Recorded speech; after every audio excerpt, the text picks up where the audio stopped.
Filipino tennis Alex Eala pulled off a blazing second-set comeback to defeat Russia's Alina Shareva. Alex Eala just walked into the Queen's Club main draw, and the woman who was supposed to be there is the exact reason she got in. Not through a gift, not through luck, through injury, and that injury has become the loudest argument Jessica Pegula has made all year, louder than any press conference, louder than any council meeting, that the WTA schedule is quietly dismantling the very athletes who built it. This isn't a rivalry story. It's not a drama story. It's a structural story. And Alex Eala is standing right at the center of it. Which is pretty crazy. And I mean, it's cool to see and it's exciting. I don't know because I'm not living that same experience, but hopefully the event kind of continues. At the WTA 125 Lexus Birmingham Open, held at the Edgbaston Priory Club, Eala didn't arrive as a hopeful qualifier or an underdog chasing a moment. She arrived as the top seed, a 21-year-old from the Philippines carrying $1,997,574 in career prize money as of May 25, 2026, a number that grew by 213.4% in a single year, from roughly $289,000 in 2024 to $907,000 in 2025. That kind of acceleration doesn't happen quietly. That kind of acceleration rewrites the architecture of a sport, and Eala proved it immediately on the Birmingham grass. In the round of 32, she dismantled Australia's Priscilla Hahn 6-0, 6-2. No drama, no complications. A clinical performance that showed just how comfortable Eala has become on fast surfaces, surfaces that have historically separated the truly elite from the merely talented. Filipino tennis Alex Eala pulled off a blazing second-set comeback to defeat Russia's Alina Shareva 6-2, 7-5, securing her spot in the quarterfinals of the Birmingham Open. But the round of 16 against Russia's Alina Shareva revealed something different, something the numbers alone can never capture. Shareva adjusted mid-match, heavy slices, tactical drop shots designed to drag Eala off her rhythm, and it worked, partially.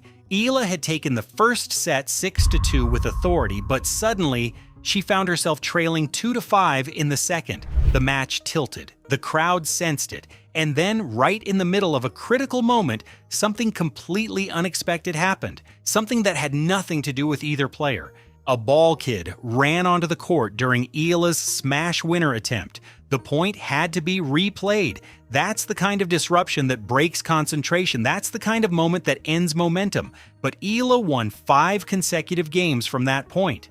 5 straight games. She took the set 7-5, secured the match, and moved into the quarterfinals, where she then defeated Thailand's Mananchaya Sawangkayo 6-3, 6-2 with the same composed authority, a semi-final berth at a WTA 125 event where Eala entered carrying the full weight of expectation as the top seed and delivered.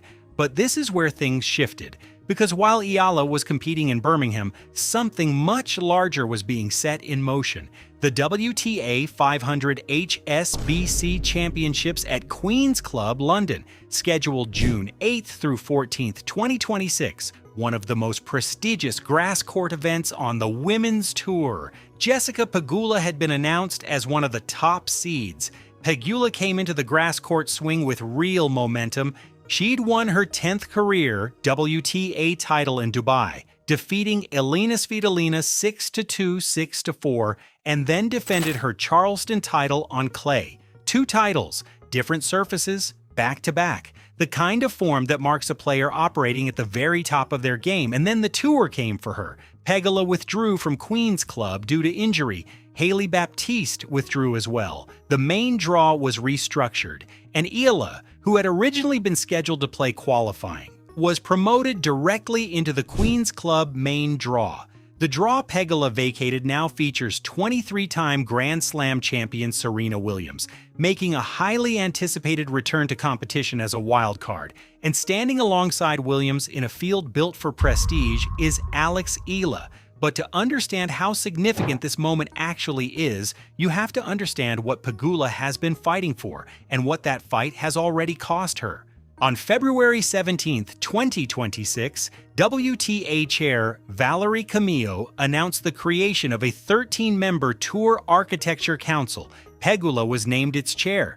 The council's mission: reform the WTA calendar for 2027 implementation, addressing a schedule that has produced injury withdrawals, controversy, and mounting player burnout. Among the members, former world number 1 Victoria Azarenka, former world number 3 Maria Sakkari, WTA CEO Portia Archer, and lower-ranked player Katie Volinets, ranked number 96, so that even qualifying tier voices have a seat at the table. Pegula's argument has been direct.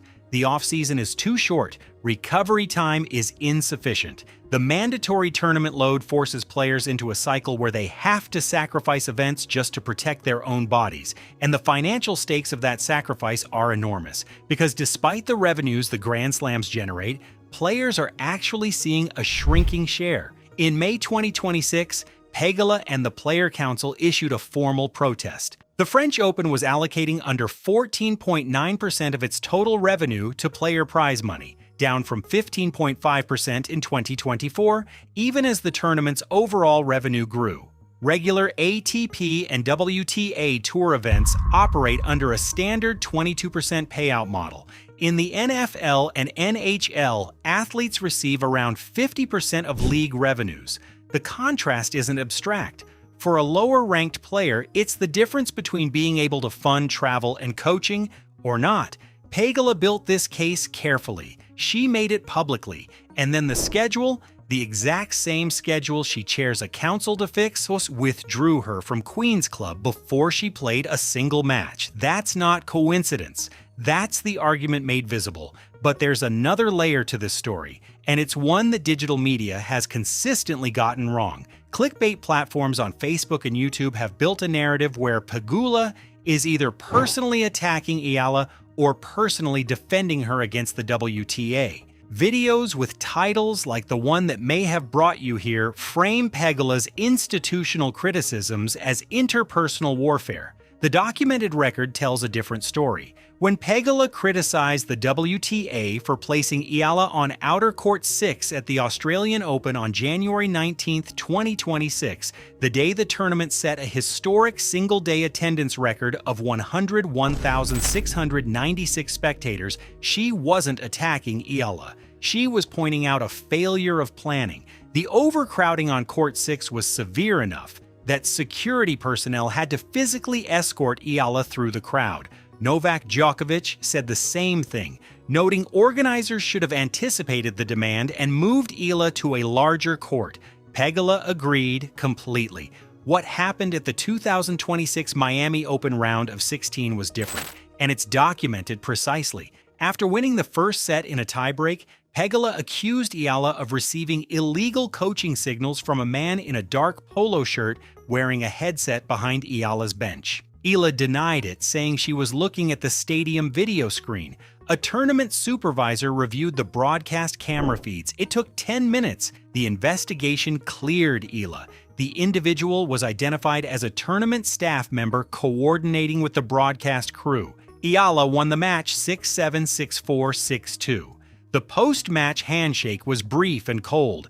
In her press conference, Pegula said, "I know what I saw. The WTA issued an official statement clearing Eala of any wrongdoing. That's real friction. But it's not a manufactured feud. It's two elite competitors navigating an enormous amount of pressure and occasionally breaking under that pressure in full public view. And that's what makes the Queen's Club moment so significant. Eala didn't arrive at a prestigious WTA 500 main draw because of viral clips or fabricated headlines. She got there because of a 6-0, 6-2 demolition of Priscilla Hahn, because she won 5 straight games from 2-5 down against Alina Sharaeva. Because her career began with the 2020 Australian Open Junior Doubles, continued through the 2021 Roland Garros Junior Doubles, and peaked at the 2022 US Open Junior Singles title, all before she graduated from the Rafa Nadal Academy and turned professional. And she got there because the WTA's structural crisis, The exact crisis Pegula has staked her administrative reputation on solving created the opening. Serena Williams is in that draw. The grass courts of Queen's Club are waiting. And Alex Eala, 21 years old, carrying nearly $2 million in career earnings and a trajectory that surged 213.4% in a single year, is no longer competing for access. Eala is competing for position. The question that nobody has answered, the one the documented record leaves deliberately open, is this: when Jessica Pegula returns from injury and the draw brings Eala and Pegula together again, will the system they're both navigating finally be different? Or will the schedule simply break someone else first?